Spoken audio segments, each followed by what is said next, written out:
Ahmedabad air India plane క్రాష్లో 262 పైగా చాలా మంది చనిపోయారు. ఎలా జరిగిందో తెలుసా? ఇది ఎయిర్ ఇండియా ప్లేన్ బోయింగ్ 787 మధ్యాహ్నం 1:35 జూన్ 12న ఇది టేకాఫ్ అయితే చేసింది. టేకాఫ్ అయిన 30 సెకండ్స్లో 625 హైట్కి అయితే రీచ్ అయ్యి అక్కడి నుంచి ల్యాండింగ్ గేర్ డౌన్ అవడంతో అక్కడే ఉన్న మీగాన్ నగర్లో బీజే మెడికల్ హాస్టల్ మీద క్రాష్ అయింది. ఈ క్రాష్ అయ్యే సమయానికి లంచ్ టైం అవ్వడంతో అక్కడే ఉన్న మెడికల్ స్టూడెంట్స్ అండ్ స్టాఫ్ ఒక 50+ ఉంటారు, అక్కడికి రీచ్ అయ్యారు. సో ఆ క్రాష్లో వాళ్ళు కూడా చనిపోయారు.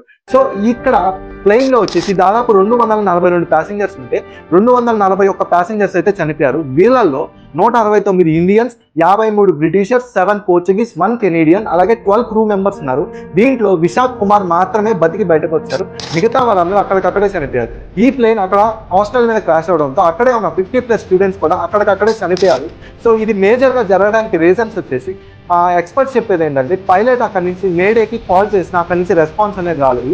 అక్కడే ఉన్న బ్లాక్ బాక్స్, అంటే ప్లేన్లో బ్లాక్ బాక్స్ అని ఉంటుంది, దాంట్లో ప్రతి డీటెయిల్ ఉంటుంది. ఎలాగా ఈ ప్లేన్ క్రాష్ అయింది, తర్వాత ఏ విధంగా ప్రతి డీటెయిల్ ఉంటుంది. ఇదైతే రికవరీ చేశారు. దీని మీద ఇన్వెస్టిగేషన్ జరగాల్సి ఉంది. ఎక్స్పర్ట్స్ చెప్పేది ఏంటంటే దీనికి మెయిన్ రీజన్ వచ్చేసి ట్విన్ ఇంజన్ ఫెయిల్యూర్ అయి ఉండొచ్చు, లేదా బోట్ స్ట్రైక్ అయి ఉండొచ్చు, లేదా ఫ్లాప్ ఇష్యూస్ ఏమైనా వచ్చుంటాయని అంచనా వేస్తున్నారు. వీటిలో ఏదైనా సరే ప్రధానంగా మనం ఇన్వెస్టిగేషన్ చేసిన తర్వాతే మనకు తెలుస్తుంది. బ్లాక్ బాక్స్లో మనకి పూర్తిగా దేనివల్ల జరిగిందో తెలిసిపోతుంది.